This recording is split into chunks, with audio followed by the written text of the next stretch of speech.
Hola Ernesto, buen día, gracias por llamar de nuevo. A ver, nada, quería ver tu análisis del índice. La pobreza Sí, bajó 20 puntos, bajó 10 puntos de hace 2 años, mm, bajó menos, no a ver, bajó. ¿Qué ves? el año pasado, bueno, no, en marzo 4 habíamos hablado, Pucha, ahí, sí, a ver, Leo, tenemos un problema de comunicación y quiero que se escuche bien esto. Así que probemos un poquito más y si no, te volvemos a llamar. Decime. sí, te decía que el año pasado, en marzo pasado, cuando se conoció el número de finales de 2024, habíamos hablado y ya mencionábamos, porque ahí la discusión era si la pobreza había vuelto ya a los niveles anteriores a la asunción de Milei, si ya se había recuperado toda la suba de principios de 2024, ¿no? Yo ahí había escrito algo donde mostraba algunos efectos de la metodología y demás, decía que parte de la baja obviamente era real y parte quizás tenía que ver con una cuestión metodológica, ¿no? Ahora bien, en esta siguiente medición, la que te mide la situación respecto de finales de 2024 al comienzo de 2025, tenés una baja significativa y la verdad que yo diría inesperada de nuevo, de 6,5 puntos. No baja, no inesperada por la baja, sino por la magnitud de la baja. Así que lo que estuve tratando de entender desde ayer hasta hoy es un poco qué es lo que pasó, ¿no? Y a mí lo que me gusta hacer es, primero, bueno, entender qué factores explican en la medición la baja y después discutir cada uno, si querés, de esos factores, si son controversiales, si hay algún análisis, algún matiz o algo que hacer detrás de eso, A ¿no? ver. Así que déjame ir un poco por ese camino, que son 4 pasos, si querés. El primer paso que tenés, que pasó entre finales de 2024 y ahora 2025, es que mes a mes, en este semestre, cuando el INDEC informaba sobre la inflación, también informaba sobre las canastas, y las canastas de pobreza subían por debajo de la inflación. Vos acumulaste una inflación comparando el promedio del primer semestre contra el promedio del segundo semestre pasado de 17 puntos, una inflación general, mientras que las canastas subieron solo 12,2 puntos, o sea, es una diferencia significativa. Si vos llevas eso a la medición de la pobreza, eso te explica más o menos 2,2 de baja, o sea, de 38,1 que tenías a finales del año pasado a 35,9. Es Ujú. un tercio de la baja. ¿Hay alguna controversia ahí detrás? Podría haber algo de la discusión esta de que se está usando una canasta vieja, de que deberíamos usar una canasta nueva, y ver si ese cambio de la canasta hace que las bajas sean diferentes, que esa brecha no sea tan grande entre una cosa y otra. Pero de cualquier modo no creo que sea un efecto grande, o sea que si querés ese tercio lo decimos como, ok, pasó esto, se abarató relativamente los bienes y servicios que componen la canasta de pobreza y eso explica un tercio de la caída. Ahora, segundo paso, para ir desde ese 35,9 al 31,6, tenés que mirar qué pasó, qué más pasó para que tengas tanta caída ahí. Si uno se situara en ese 35,9 sin saber nada de lo que pasó y dijera cuánto tendría que crecer los ingresos de los hogares para ir hasta 31,6, el crecimiento que necesitas es 11 puntos real en un semestre, lo que es un montón, ¿no? Entonces tenés que ponerte a mirar ahí, digo, eso si solo hubieras tenido crecimiento.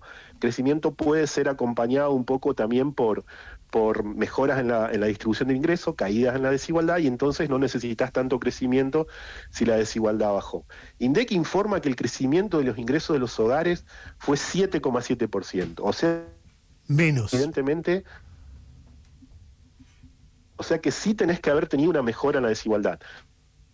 Eso porque INDEC lo va a informar la semana próxima, pero está implicado en los números. La semana próxima, cuando INDEC informe el coeficiente de Gini, te va a decir que cayó en sus datos.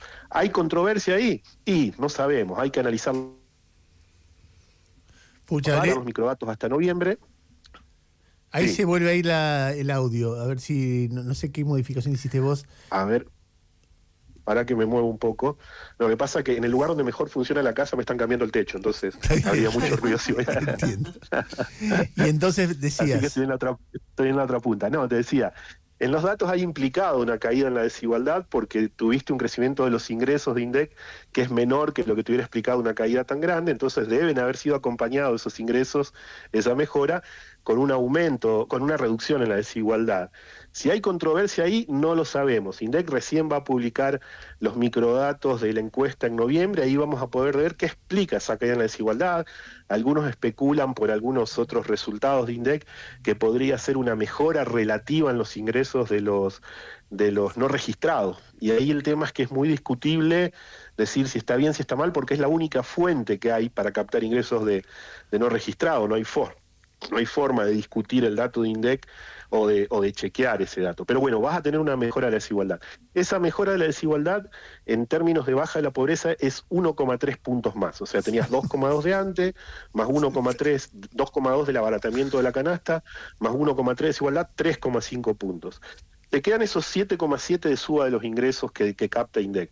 Y ahí sí va a haber controversia, hay que discutir, hay que analizar, porque en el periodo que estamos analizando, que es segundo semestre de 2024 contra primero de 2025, vos tenés una mejora de la actividad económica. Si vos mirás el EMAE promedio de finales de 2024 con el EMAE promedio de comienzos de 2025, tenés un crecimiento de la actividad de 3,5 puntos, pero los ingresos te crecen 7,7. Entonces, ahí esa divergencia entre esos dos números es lo que necesitamos explicar. Si hubieran crecido los ingresos 3,5, tendrías 1,3 más de baja de pobreza, lo que te llevaría a 4,8, y esa diferencia entre el 3,5 y el 7,7 te explica el 1,7 restante de baja, que es el 25% de la baja. Ese 25 es, si querés, por ciento de la baja, ese 1,7, es lo más controversial, porque es el crecimiento en los ingresos del INDEC por encima de lo que te dicen otras fuentes de ingresos, ¿no? Ujú. Y ahí está el tema que hablábamos en su momento de la captación de ingresos, si ha seguido mejorando, y cómo se origina esa mejora de captación de ingresos. Si tiene que ver con que la baja de la inflación hace que los hogares ahora reporten con más precisión sus ingresos, si tiene que ver con que a lo mejor algún cambio en el cuestionario que hubo de la encuesta está llevando a captar mejor los ingresos, lo cual sería un efecto de algún modo artificial, porque no es que los hogares estén mejor en esa magnitud, sino que vos estás captando mejor la situación de bienestar de los hogares a partir de tu instrumento de captación de información, ¿no? No sé si viste lo que dice UCA al respecto. A mí me parece demasiado tajante la opinión de la UCA, porque yo la verdad es que no tengo elementos para decir si el cuestionario mejora la captación o no, porque no han cambiado en forma directa las preguntas de ingreso, cambiaron otras preguntas del cuestionario que podrían afectar en forma indirecta, pero no las de ingresos, ¿no? Leo, a ver, ahora Noé te va a preguntar algunas cosas porque ella estuvo viendo en detalle no solamente lo de la UCA, sino también lo de Equilibra, que muestra también algún sesgo en la manera que se captan los datos. O sea, que registra que hay menos pobreza, pero no quiere decir que haya menos pobreza, o no en esa magnitud, sino que si se hubiera aplicado hacia atrás el mismo tipo de forma de registrar los datos, tal vez la pobreza anterior hubiera sido menos, entonces la diferencia se achicaría. Lo que te quiero preguntar es, si vos tuvieras que decir a grosso modo, muy a grosso modo, desde el periodo comparable con este, por eso yo tomo el primer semestre del 2023, porque no está el efecto de Milei ganando las elecciones, devaluación de masa después de las primarias, Milei diciendo viene la dolarización sin dólares, la devaluación del 25% del 200, ciento y pico por ciento de fines de diciembre, etcétera. Entonces comparo primer semestre del 2023 con primer semestre de este año y me da una caída del 10%. Si vos te animás a decir, primero, si la caída para vos fue del 10%, si fue de menos más o menos de cuánto fue, o si no hubo caída, o si hubo subida, ¿qué es la mirada? Conceptualmente, no te pido precisión, pero conceptualmente, es decir, bajó mucho, bajó un poquito, está igual, subió, qué sé yo, ¿qué es lo que te atreverías a decir en base a todos los datos que vos manejás? Sí, bueno, primero, déjame precisar, la baja sería 10 puntos o 9 puntos y algo, ¿no? Más que 10%, ¿no? Bueno, sí, por eso. La baja en puntos porcentuales. Claro, en puntos porcentuales, sí. Sí, yo creo que no se dio una baja de esa magnitud. El resto de los datos que están alrededor de esto nos dicen que difícilmente en un contexto donde la actividad económica es apenas un par de puntos más altas a principios de 2025 que a principios de 2023, es muy poco probable que haya caído tanto. Tenés no recuerdo ahora exactamente, pero tenés algo así como 3 puntos o 4 más de actividad económica, lo que normalmente implicaría una baja de la pobreza de 3 o 4 puntos, que es a mí lo que me parece razonable.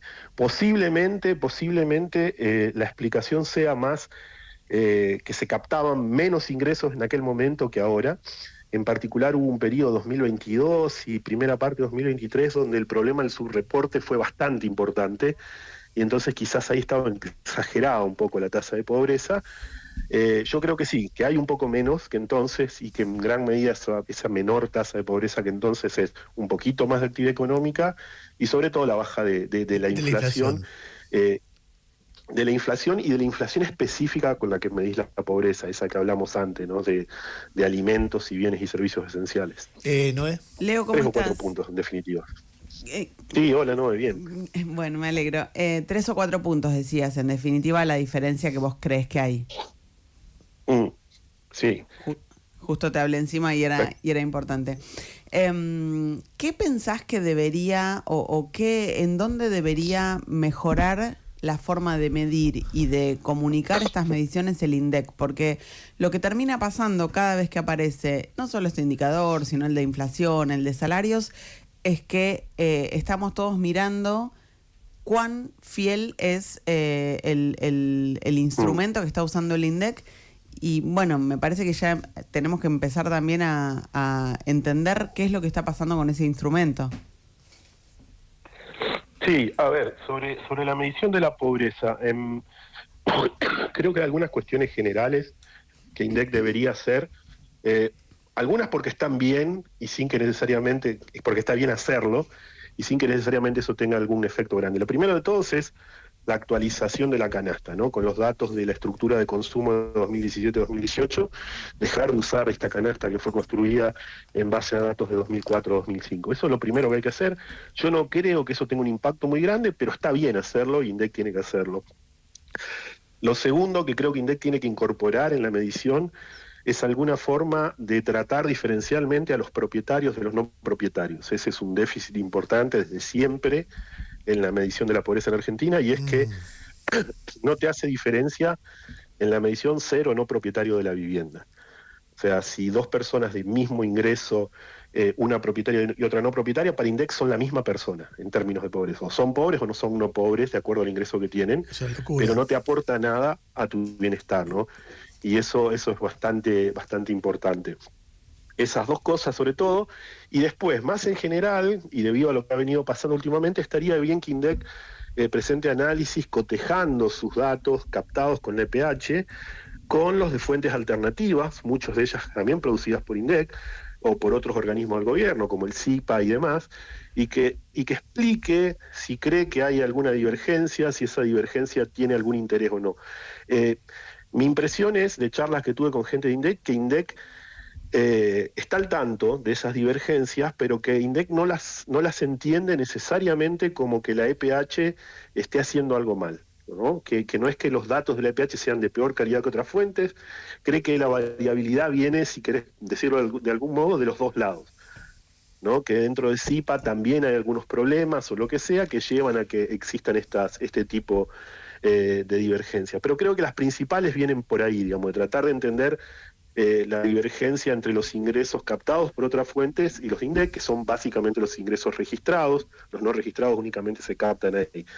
En el tema de los salarios, del índice de salario, entiendo que INDEC está trabajando para mejorar un poco ese índice, que en algún momento va a salir con algún índice nuevo, porque sí genera muchísimas confusiones, ¿no? Claro. Supongo que habrás explicado alguna vez, pero ese rezago que tienen los no registrados, la forma diferente de calcularlo, hacen que sea muy, muy confuso la forma que todos los meses lo presenta. Para mí es una batalla perdida tratar de explicar eso. Perdón, Leo, hay algo en los no registrados que te registran creo que un 17% por encima de la inflación.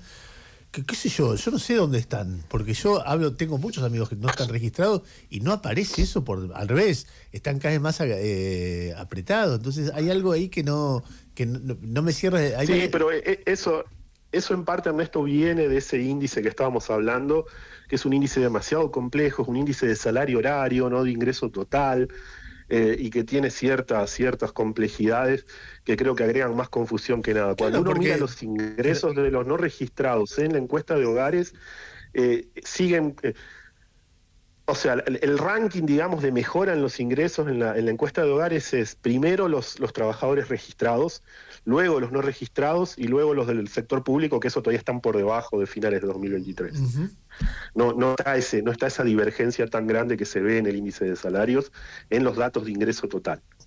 Muy en trazo grueso. ¿Vos dirías que lo que está pasando con el índice de pobreza es que hay un subregistro de lo que gastamos con esta medición de la canasta básica y una mejora muy grande en el registro de lo que ganamos? O sea, están mejor medidos los ingresos y están peor medidos los gastos y ahí se origina esta mirada sobre los índices.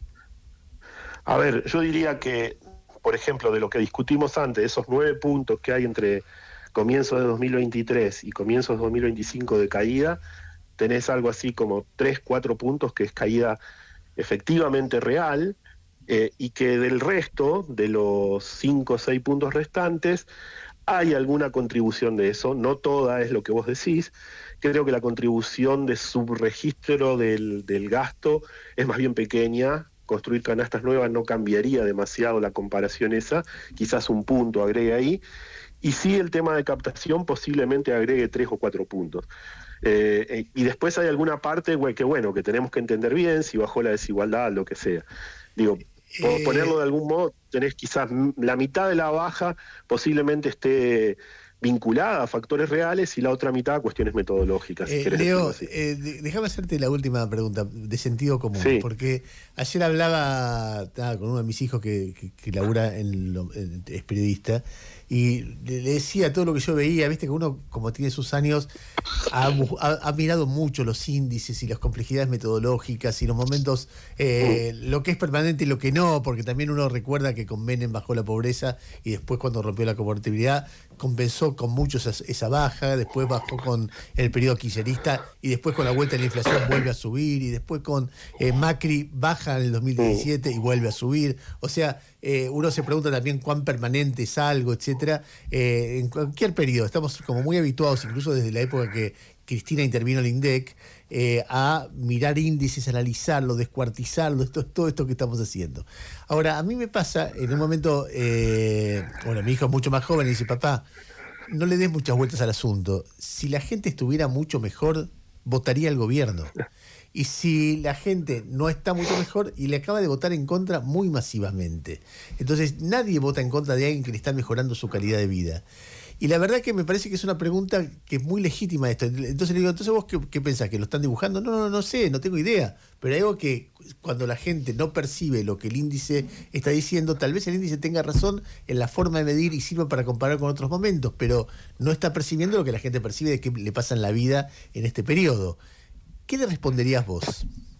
Sí, no, bueno, es algo que tiene su razonabilidad detrás, ¿no? Es la diferencia, si querés, entre el fenómeno y la forma en que lo estamos captando, ¿no? El fenómeno de la pobreza, la forma en que lo estamos captando es la medición de la pobreza, el instrumento, la metodología. La metodología que usamos es fuertemente dependiente de la inflación.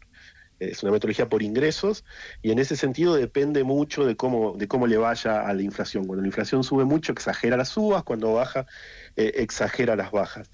Y entonces vos tenés movimientos en el índice sin que necesariamente los factores que vos dirías que son determinantes del nivel de vida y bienestar de los hogares hayan cambiado demasiado, porque si vos mirás en la misma encuesta la estructura del mercado laboral, que es de donde los hogares basan su bienestar, si querés, la mayoría de los hogares, no cambió demasiado y si cambió fue para peor. O sea, no tenés el desempleo de otras épocas, el saldo en el desempleo, pero sí tenés la precarización, la falta de generación de empleo registrado, que es algo que viene de años además en Argentina, pero que se acrecentó en los últimos tiempos, y demás, un mercado laboral completamente estancado. Entonces, hablar de una caída o decir salieron tantos millones de la pobreza, cuando vos ves que las personas en realidad siguen viviendo en los mismos lugares, siguen trabajando de lo mismo, y ese tipo de cosas es obviamente algo que no tiene demasiado sentido. En definitiva, lo que estamos diciendo es, bueno, en base a esta medición, que depende mucho de los niveles de precio, a la gente le alcanza un poquito más o un poquito menos, dependiendo del mes en que mires o que lo entrevistes, ¿no? Claro. Entonces, en definitiva, no pasó una crisis tremenda, como quizás hubieran esperado algunos en su momento con todo esto, pero tampoco vamos a decir que hubo una mejora muy fuerte. En todo caso, el indicador capta algo, pero uno cuando hace un análisis un poco más detallado y mira otras cosas, se da cuenta que la situación sigue siendo una situación preocupante, que todavía no entramos en un camino de baja de pobreza que se vaya a ser sustentable o lo que sea, porque sobre todo el mercado laboral no se movió, digamos. Eso es lo que hay que mirar mucho, la dinámica del mercado laboral para entender si está pasando algo sustentable o no, ¿no? Leo, te mando un abrazo grande y realmente nada, muy rico todo lo que nos contabas, muy interesante, muy fascinante me resulta para mí. Así que muchas gracias como siempre. Bueno, que tengan buen día. Leo Tornaroli, especialista en